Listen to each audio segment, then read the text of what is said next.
Okay, so there's a bus. Let's see. Well, I made up numbers. This is a little unrealistic, but I said there's 120 children that the bus usually takes. Uh, and then no, the bus usually picks up 120 students. That's unrealistic, but just made up some new numbers so I don't give away the answer. How many trips back and forth does a bus have to make to school? Well, there's 120 children, but now they can only take 15 children at a time. That's a division problem. It's asking us to take 120 people and split them up into groups of 15 for the bus route. So that would be 8 trips back and forth to school. Okay, there's 5,000 residents in the town. The school has 250 students.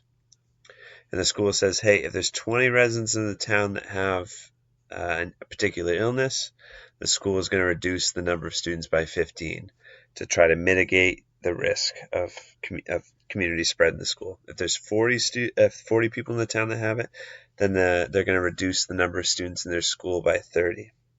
So we're supposed to write an equation that represents the amount of students allowed in the school A. So we can start off the equation like this, that A equals 250. Right now the school has 250 students. That's not factoring in any new cases. Okay, but the students are going to be reduced depending on how many cases there are, right? And then it says the letter C is going to represent the number of cases in town. So if I was just to plug in C in here and see how the equation works, it's off by a little bit, right? Because if there's 20 people in the town that have the illness, then if I plug in 20 in for C, it gives me 230 students, which isn't right because it says, hey, if there's 20 people in the town that have the disease, then 15 people are supposed to be taken out of the schools. So it should be at 235, but when I plugged in 20 in for C, I got 230. So we got to make that adjustment. So what you can do is you can multiply by this. You can multiply by 15 over 20. And what that represents, it's the ratio of students we reduce based on the number of residents that have the illness. We lose 15 students for every 20 people in town that have it.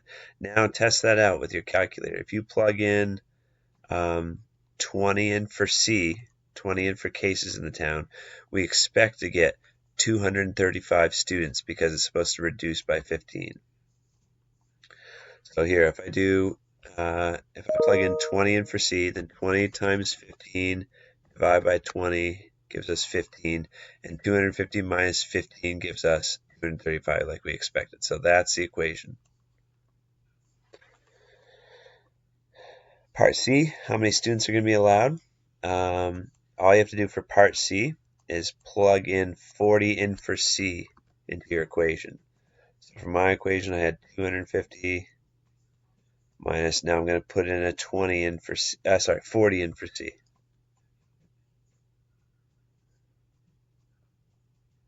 Okay, and then you solve that equation to get to solve for A. Do 40 times 15, divide 20 in your calculator, and take 250 subtracted by that number. That'll give you your answer for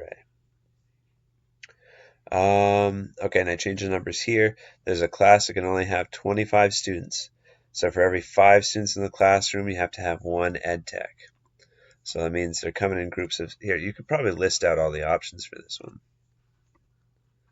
Can't write like I usually do, come on. Oh, I gotta type out here, okay. So if there's 5 students, we have 1 ed tech, which makes 6 people in the class. If there's 10 students, we have 2 ed techs, which makes 12 people in the class. So you can keep going in this fashion until you reach, the maximum amount of people. 15 students, 3 ed techs. That makes 18 people. Keeps going up by multiples of 6, right? So if you have 20 students, you can have 4 ed techs, which would put us at 24. It looks like that's as high as we can go. Can't have 21 students because you're supposed to have at a maximum 5 students for every ed tech. So it looks like 20 students and 4 ed techs we can have in that room.